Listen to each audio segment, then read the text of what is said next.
Hey y'all, Jessie Punch here, and you're watching the Fans View podcast.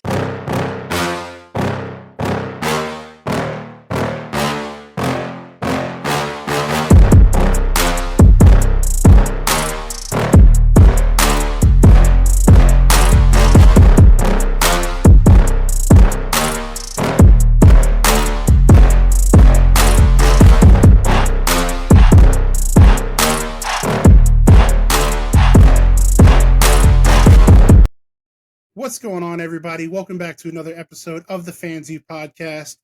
Today's episode is special, guys. I've been tracking this woman down for nearly a year, but I know she's a very busy woman, and it's going to be very well worth it.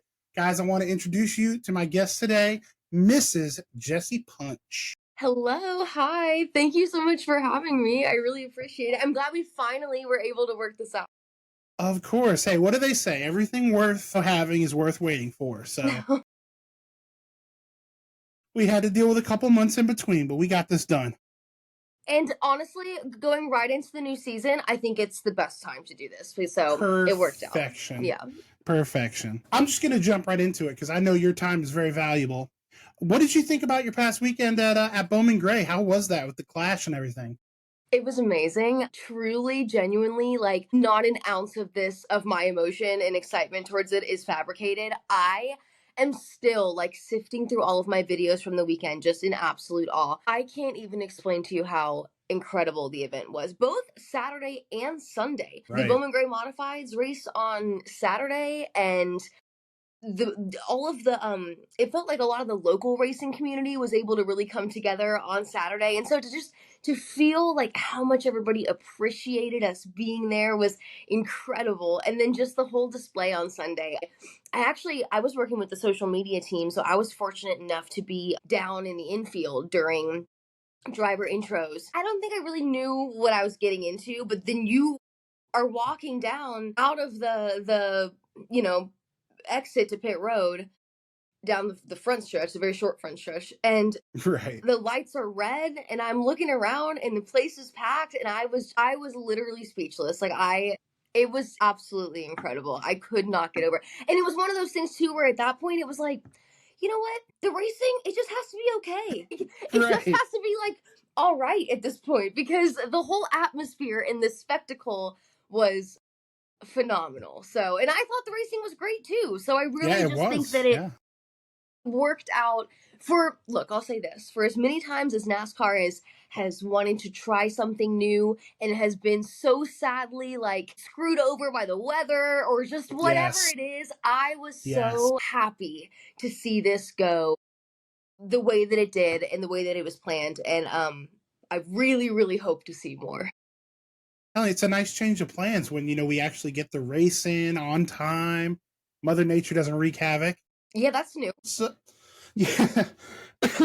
So I guess, did you enjoy this more? Because obviously you've covered the Clash in LA, and that was cool for what it was. But, from a personal point of view, do you enjoy it more being in your backyard, trying to almost getting back to the grassroots of NASCAR rather than, LA's a certain kind of place normally, let alone when you're trying to maybe foster NASCAR fans there.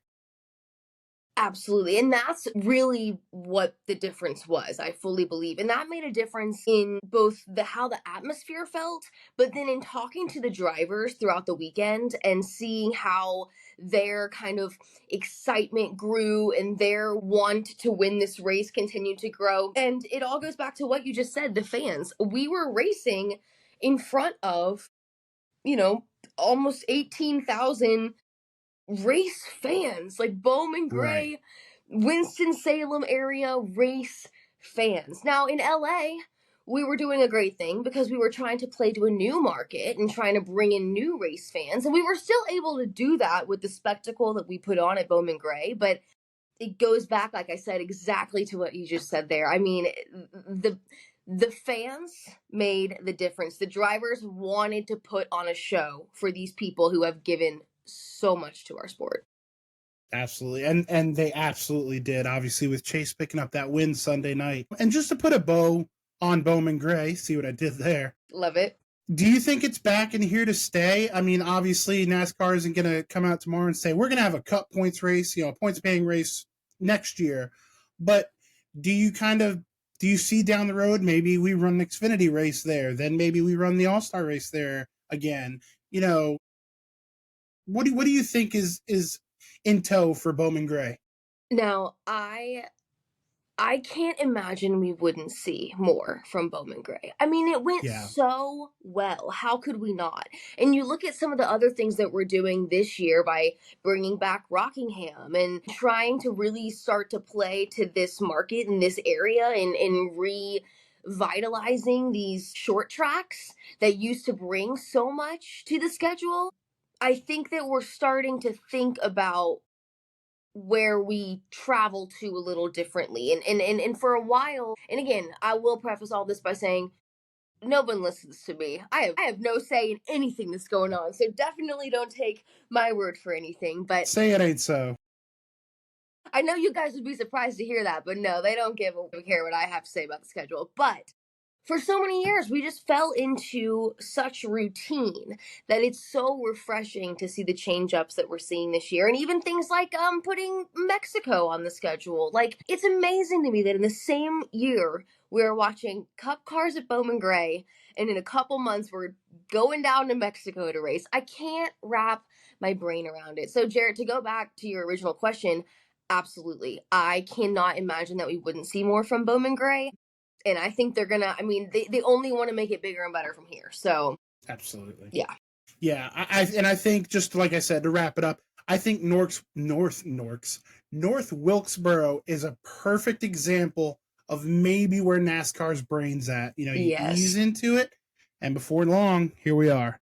Absolutely. I want to jump back in. We're going to Quentin Tarantino this thing.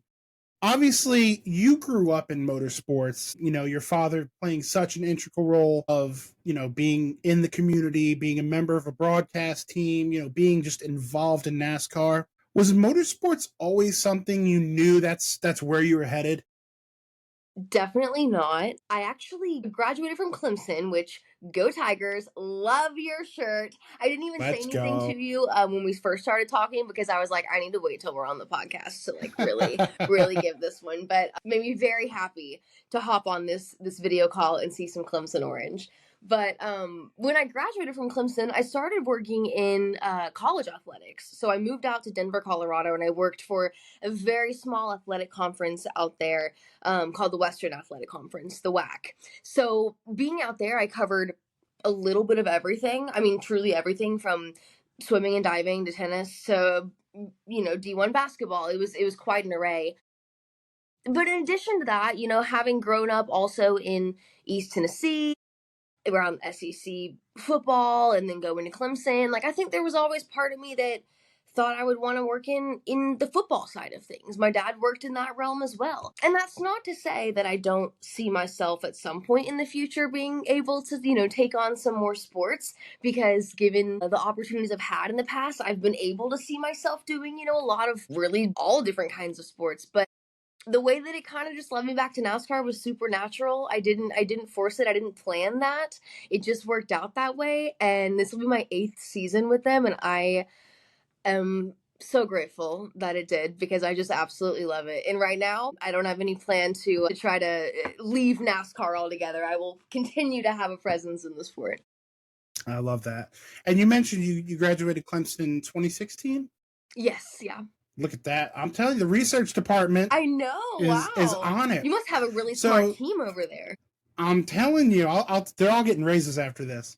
So you graduate Clemson 2016 with a degree in communications, specifically. Hold on a minute. Let me check with my guy. You specialized in sports media with a minor in Spanish, That's perhaps. correct. I'm Correct. telling Correct. you, Yes. it's my crack team over here. No, but obviously sports media was always on your radar. So I guess it kind of goes back to the question I asked before. Was it always going to be NASCAR media, or was it always going to be sports media that you had a passion for?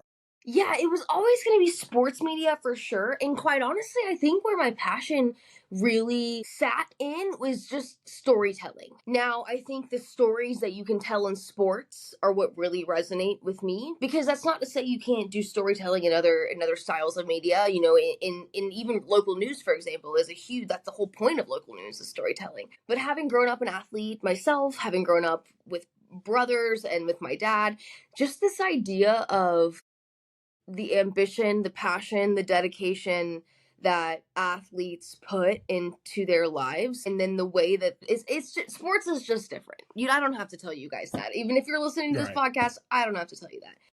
And NASCAR is different, like sports is different, and then NASCAR in itself is like just the kind of anomaly in it all. So I lay all that out to say storytelling was really at the basis of what I wanted to do, which of course inadvertently led me to sports, which then of course inadvertently led me to one of the wildest, professional leagues full of stories, NASCAR. So no, wasn't always the goal, but in a way it just kind of naturally brought me back to the sport. Right.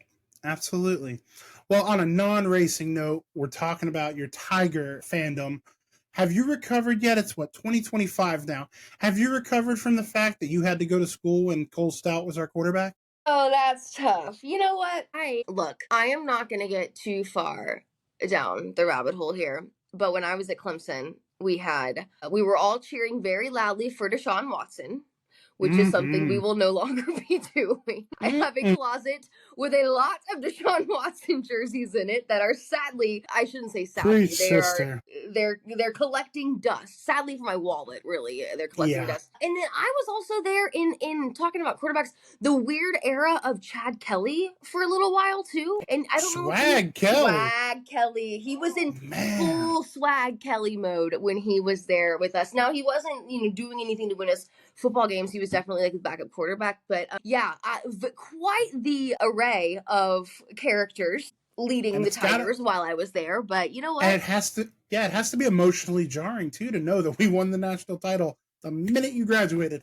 Yeah, so I will never forget being a senior and standing in one of the bars in downtown Clemson, which downtown Clemson is not big. There were only a few bars, so everyone and their mother was crammed in those bars, watching us play Mm. Alabama out in Phoenix, and we lost that game. And the walk home from downtown Clemson had never been longer or colder in my life than after that game. But I was thankfully fortunate enough to go then watch the Tigers win the following year in Tampa. So it healed everything that day broke inside of me.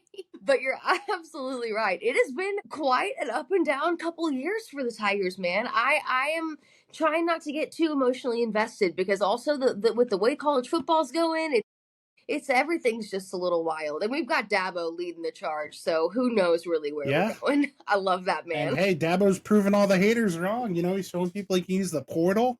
Dabo's coming up. We do things a little Do you different over there in Clemson. That's right. That's right. We grow them special in those hills, right? Yeah. Do you have a favorite Tiger or Tigers of all time? Ooh, Almost your Mount Rushmore. You don't have to give me four unless you have four. that's a good question, because one immediately came to mind, to be honest, and that's Christian Wilkins. I just loved him. He was incredible. He was there the 3 of the years that I was there, and I will never forget. Then after we won that national championship, after I'd graduated, came back to Clemson for the parade, for like the celebration parade. And Christian is always just such a character, but he was on the float with Trevor and everybody else, and he has got just boxes of Krispy Kreme donuts, and he is tossing Krispy Kreme donuts into the crowd like it's bees at Mardi Gras. And I was just like, how can you not love this man? Now, of course, he's eating them. Like, it's like one for you, one for Christian, one for you, one for Christian. I mean, it was the funniest thing, but like that man has such personality. And then getting to watch him go down and play for the Dolphins, he was just a fun one to really keep up with there. Absolutely. Christian is definitely, I would say, beloved in Clemson and will stay that way for the foreseeable future. For sure. Getting back to racing, you graduate from Tiger Town with your communications degree. What's the plan? What's your first move out of college? So okay.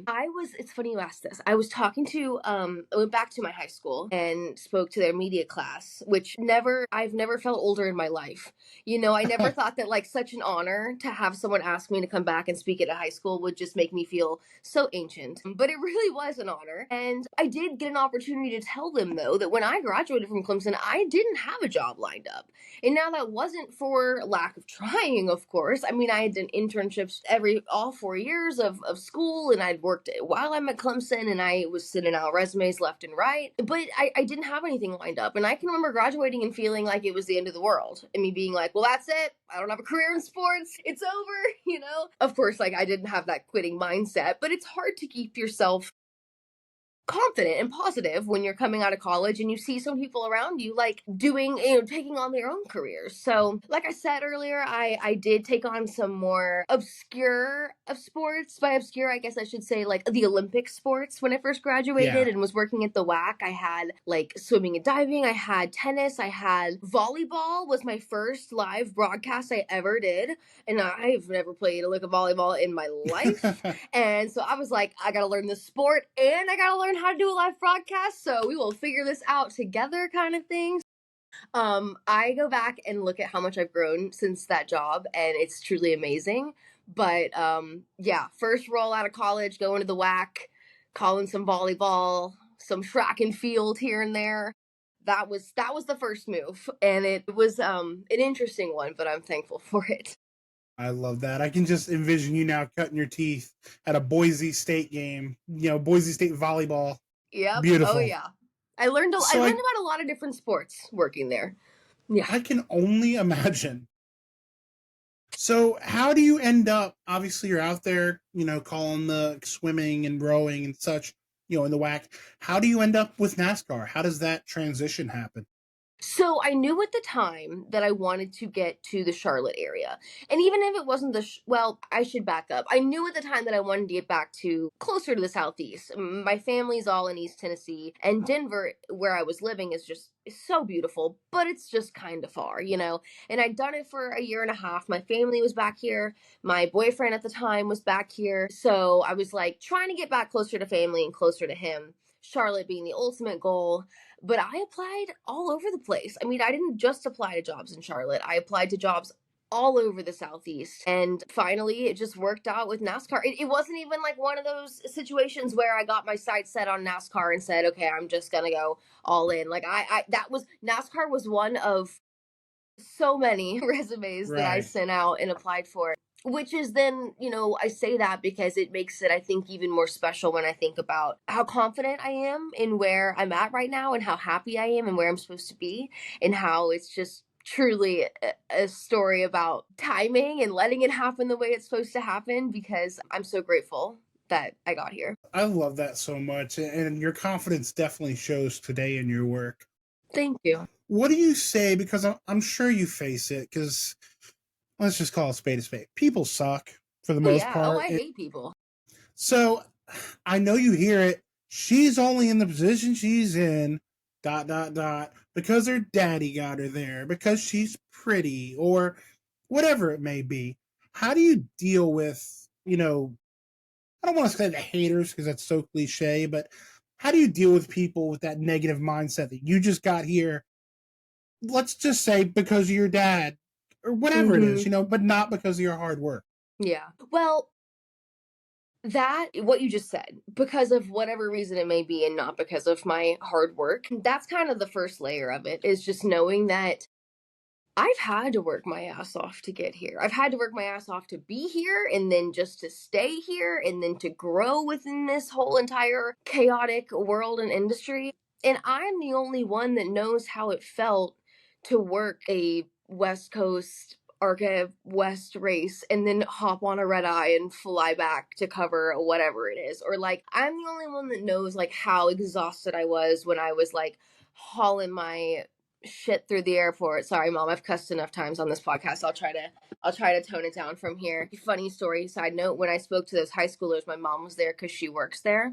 And when I left the classroom, I said, how'd I do? I was like, was it okay? And she goes, "Oh yeah, it was great, and you only cussed 3 times." I said, "Thanks, Mom." So I didn't know we were counting, but anyways. Yes, yeah. So I don't even know. I'm the only one. I'm the only one that knows how hard I've had to work. And at the end of the day, like, I just have to kind of rest on that in knowing that everyone's gonna have an opinion. Because at the same time, if I'd sat on my if I'd sat on my Ooh, look butt, at you. you right that, and not done all that hard work, somebody's still gonna tweet at me and say that Missy over here should have my job, or that I only have my job because of my dad. I had someone tell me this week that I only have a podcast because of my dad. And now I don't really respond to the comments because I just don't, whatever. But it did make me laugh when I saw somebody else respond and they were like, anybody can make a podcast, right? Like, they were Right like, here. hey, dude, like, you quite literally can just kind of like sign up for one. So That's it.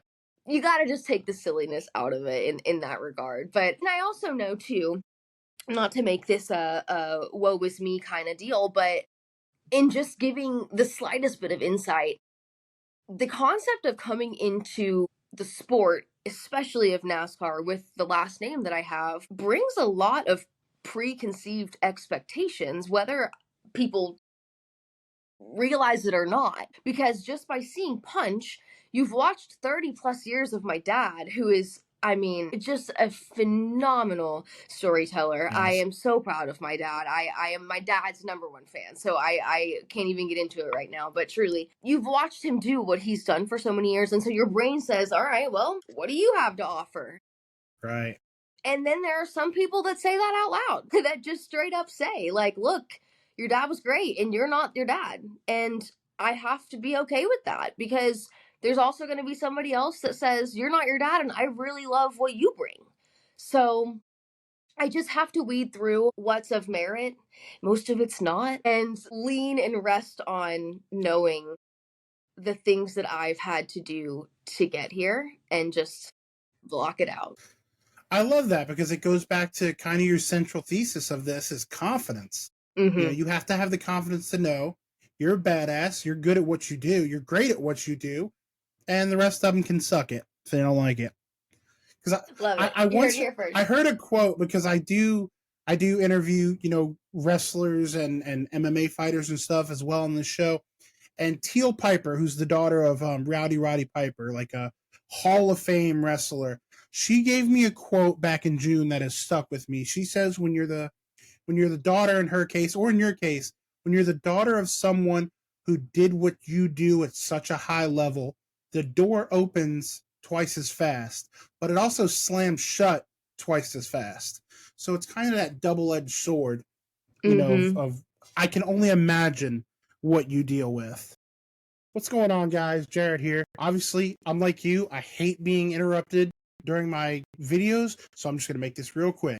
If you're watching this, you're already on my YouTube. Please drop a like, drop a comment, hit the subscribe button. It would mean the world to me, and it's going to cost you absolutely nothing. If you're in a following mood after that, head on over to Instagram at the Fans View Pod. Drop a follow right there, too. Again, cost you nothing. Means the absolute world to me, guys. Thank you so much. I'm going to shut up now. Well, not really, but I'm going to send you back to the interview. But moving on to something more positive, what are you doing these days now in 2025? What is your position with NASCAR? Obviously, we always see you on socials. I've seen you at the races. What do you do? I do a little bit of everything, so that's kind of a hard question to answer. I struggle with that myself when I have to tell people what I do. And there's a lot changing right now in the landscape of NASCAR, with the media partners changing, the broadcast partners changing. So right now, I do social media. I work with all of the tracks, different social media accounts. So I kind of work with them in helping to promote different things that they have going on, any messaging that they have. So if they have to tell the fans that they're not allowed to bring their cooler full of beer into the racetrack, I have to be the person that goes on social media and tells you that you're not allowed to bring your beer into the racetrack. But Godspeed. I know, right? Don't shoot the messenger, you guys. But no, I love that job. I get to do a little bit of everything with that job, from just, sponsors and fun videos and all that. But then I still do the modifieds. I cover the modifieds on Flow Racing. I'm on pit road with them. I'll actually be teaming back up with them this weekend at New Smyrna. So I'm really excited to get that season started. And then I also do some reporting for NASCAR.com. So, with me mentioning earlier so much change in the media partners this year, I think a lot of that's going to look different. So I'm kind of I do NASCAR media. That's all I can really just like generally say. But Rolling with the Punches, my podcast, is my one true love. It is my baby. It is my passion project. It is the project that I work on with my two best friends. We do it out of love for storytelling and out of love for just wanting to create. And the three of us came together and are like, look, we love to create and we can't just be creative at work. We've got to find something to do that we can pour into for ourselves. And that's how this started, and it's going for now. So Rolling with the Punches is my love. I'm so glad you brought that up because I was going. That was the next topic we were going to touch. So I'm happy to hear. You have an outlet of enjoying yourself and enjoying motorsports because obviously that grind can get exhausting. Mm-hmm. So Jesse, on this show, I love to have a little segment called the Fan's Eye View, where I'm going to show you and the fans some pictures, and we just want to hear the story behind the picture. Okay. So if you give me just a second, we're gonna ease you into this. Oh, no. Okay.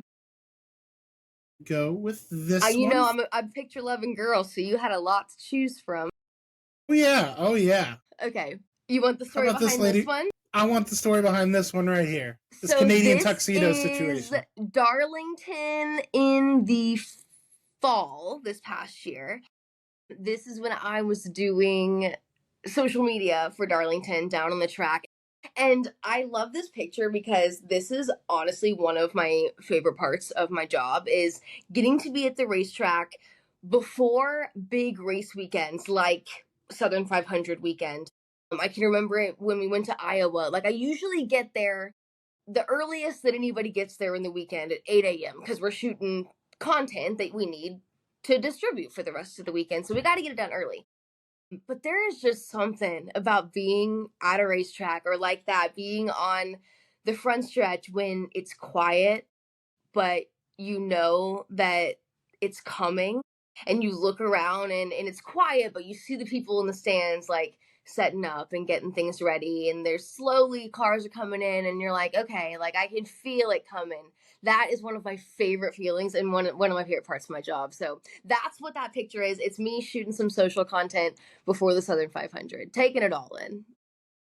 I love it. We're gonna get progressively harder. Oh no. This one I think you might enjoy though as well. This is a wholesome one. Oh, we love that. Okay. Well, yes, I was just talking about my dad, my favorite broadcaster. No, I love this picture because it reminds me of just such an awesome day. That was season 4 or 5, I believe, finale of the Pace Lap, which is a show that I did for NASCAR for like 6 seasons, I guess. It was for NASCAR and for Mav TV. But this specific episode, we had my dad come in and he co-hosted it with me, and we shot it at Stewart Haas. And our third co-host was Tony Stewart. So Tony not pictured in this photo because this was us at rehearsal before we got going, but it was just the coolest thing to sit down. Anytime I get to work with my dad is I can't even describe it. It's just such an honor and it's just really special. Because it's like it's getting to work with your favorite broadcaster, but also for me, it's getting to have these life experiences with my dad that, not to get too much on a side tangent here, but going back to the grind of working in sports, so much of what you sign up for when you take a job in this industry is having to miss a lot of things. And my dad had to miss a lot of things that were important to me growing up. And I don't have any resentment towards that. And I never did at the time because I understood why he missed things. But it makes getting to do things like this now as an adult, even if it is for work, Yeah. it really makes it just that much more special. Really resonates with me. And this is one of those days, getting to do it with dad and Smoke, of course. That was just I incredible. love I it. just wanted to sit back and listen to them talk. You know, I I can was like, only take it away, imagine. boys. Yeah, right. All right, here we go. We're gonna get you on this last one. I can feel it. As soon as I can get it. Here we go. All right, you're gonna love this one. I can feel it. You're gonna love it. I know, I can feel it. I can feel it growing. It's like I was just talking about. I can feel something big's coming. Here we go. I'm There it I'm is. unfamiliar with her. I don't know who that is. Who's that lady? She has the same name as you. It's crazy. It's a really common name, you know. I You can't know, even pull that one. I can't yeah, even pull that card. No. Wow, this is I honestly need to kind of look at this a little closer. July 16th, 2014. Thank you for putting the having grabbing a screenshot with the date because yeah, oh then yeah. I can actually prove that this was so long ago. No, okay. Actually, you really didn't even need the date to prove how long ago this was. You just needed to look at the statement necklace that I'm wearing for you to know that that was no doubt 2014. I mean, good lord. Wow. Okay, so this is my sophomore year after college.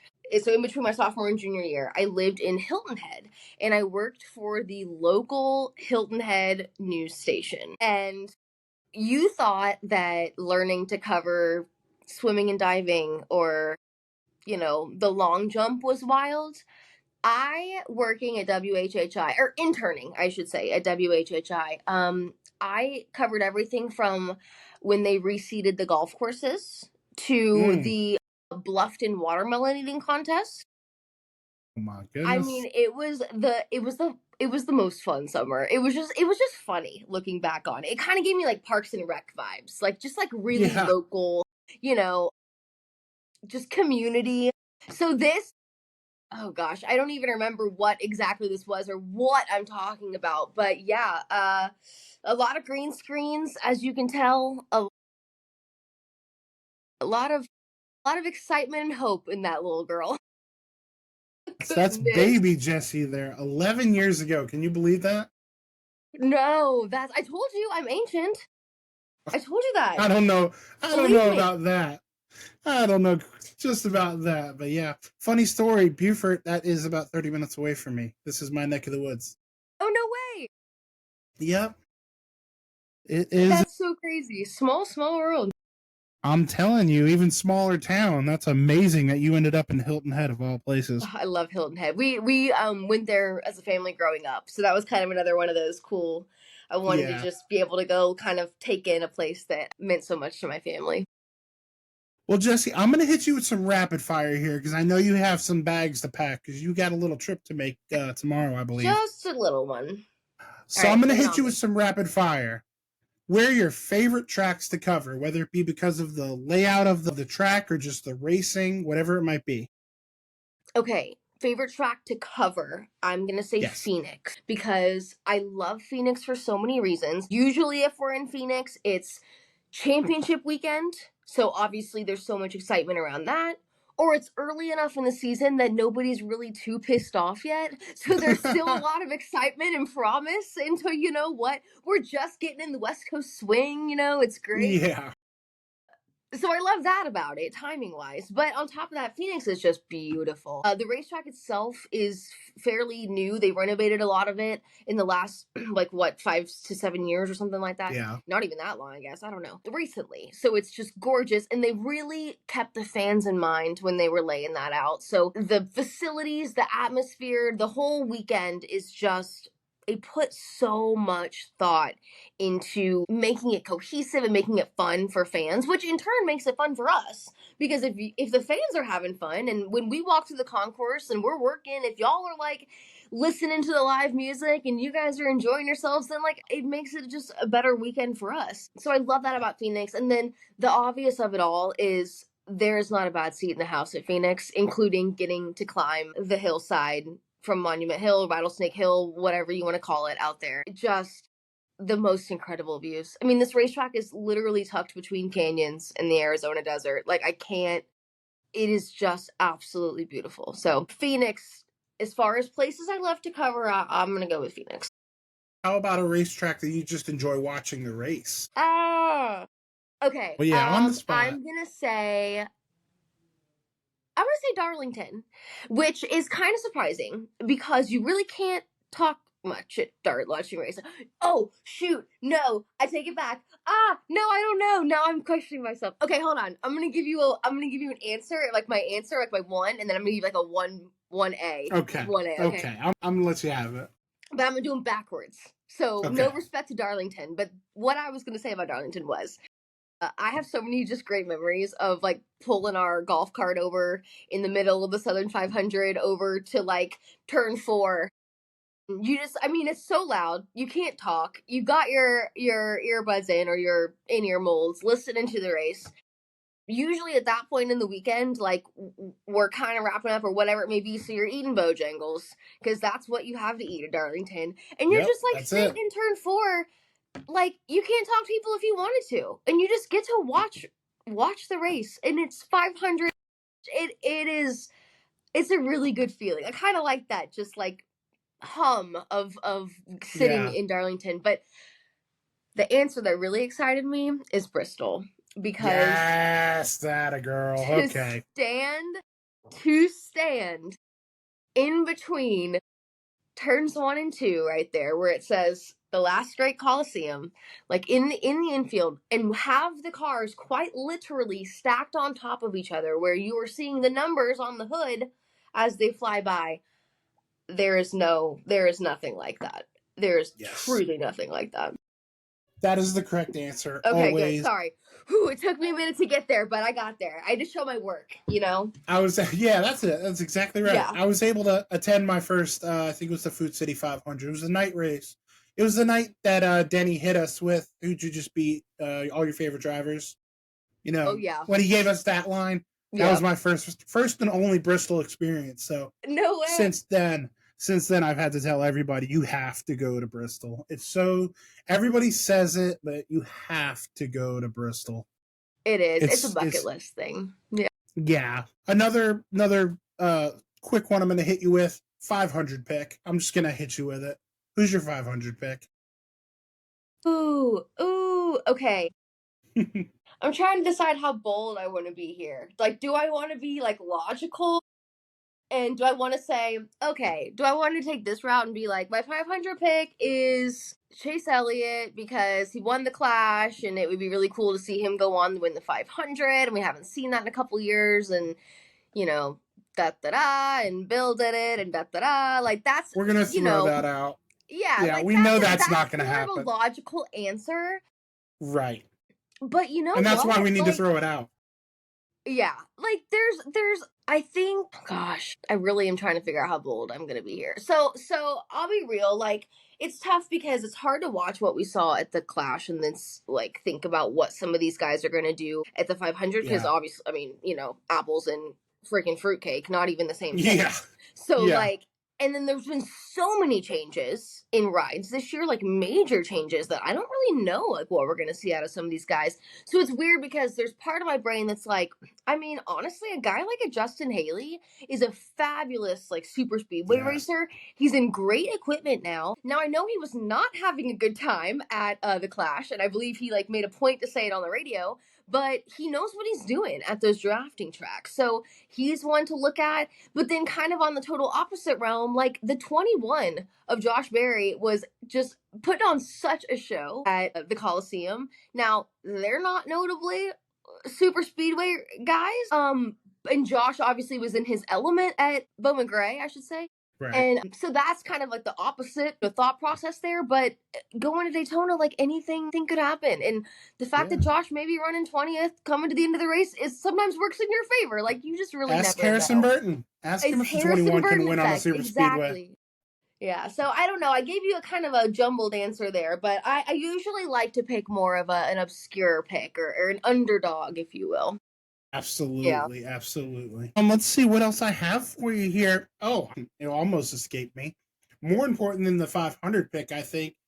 Give me your rookie of the year for the Xfinity series. That's a deep cut. Okay, who are my Xfinity rookies? Oh my gosh! Oh, you've got Man, okay. Oh geez, you this is got. about to be like the I'll rookie give of the you. year battle. Yeah, I'll give you the top eight or so. You got Daniel Dye, Christian Yeah. Eckes, Taylor Gray, Quapple, Sanchez, Swalich, Zilich. I mean, it's a murderer's row. It's oh my god. Okay, so like it's so hard to bet anything against Connor Zelich because he quite literally has like the best average of any kid in the car ever. It Yes, feels like, you know, I don't know, that's extreme, but truly, every time I feel like he gets in the car, he learns so quickly, and you see that from him. Now I know Quapple's going to be something to work with here, or something to keep an eye on, I should say, knowing that he's been like, really coming up through this series and developing with Junior and seeing what he's been able to do over on the Cars Tour. Taylor Gray is another one that I think is going to be one to watch because the only reason that he really stood out to me and I didn't just say,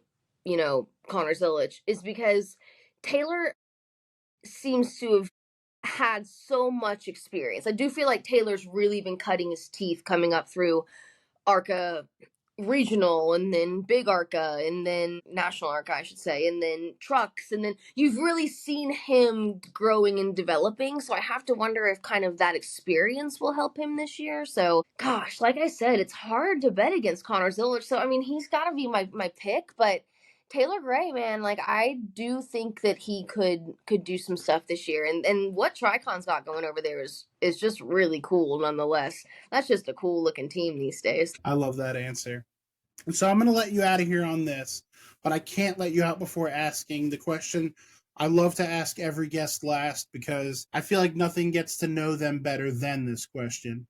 You know, at this stage of your life and your career, what does the term success mean to you? That is such a good question, Jarrett. Oh my gosh. So, if I'm going to be completely transparent with you, this is probably going to be a little more emotion driven Mm-hmm. than logical, but follow me here. It's funny because I probably would have had a very different answer for you to that question even just this time last year, for sure 2 years ago, because I one of the biggest things that I have really had to learn about this industry is how deliberate you have to be about taking care of yourself and your mental health and schedule and really prioritizing all of that and not just when I say mental health, I guess I really mean like the things that fulfill you, like time with your family and time with my dog and time to just like go on a walk, you know? And I'll already say that I have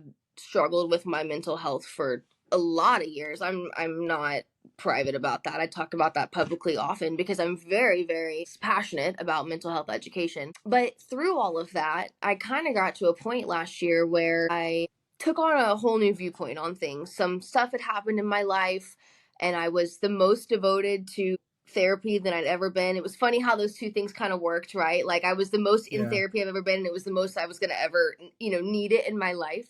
And the combination of those two things really gave me a year of putting so much intent and being so intentional about the things that I did. So when you ask me about success, this year to me, success would be being able to love my job in such a genuine way that I get to show up and truly be me because I have to show up and be Jessie either way. You know, Yeah. I don't get to show up. It's who I am. So the ability to do that and that to be me and it and me feel that way is huge. And the ability to do that with a balance of being fulfilled through my family and getting to make that time with them, that would be successful for me. That's how I would be able to look back at this season and think, okay, I worked my butt off and I also filled my cup in between with the people that I love and gave back to them. That to me is what would be a successful year. We're going out on that note because that's such a beautiful answer. I love that. Thanks. I knew you would deliver. Jesse, I can't thank you enough sincerely from the bottom of my heart. I'm so happy that we finally got to do this. Me too. I really hope I can have you back on again, you know, maybe around All-Star break or something. I know your schedule gets insane once the season gets going.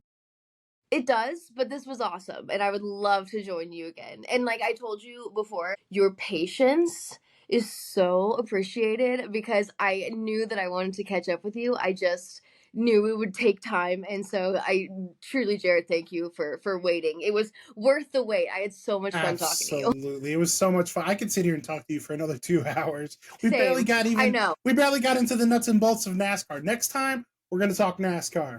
Yep, if I didn't have some bags to pack, like we would really delve into what I think we're gonna see this year. But that's for next time. Absolutely. Yes. All-Star break, people. You heard it here. Round All-Star. We're going to get Jessie back on here, and we're going to talk some cars going around in circles. Sounds good. Jessie, what are your socials? Where can people get a hold of you? Where can they reach out to you? So you can find me on Instagram at its_JPunch. If you search J Punch, I'll pop up. But be sure to follow us on Instagram on my Rollin page as well. That's rollin.punches. And then from there, that's where you can find the YouTube and all that good stuff. I'm on Twitter too, but I mean, look, if you can't tell by now, like I quite literally haven't logged in ages. So Yeah. I'm kind of scared at this point.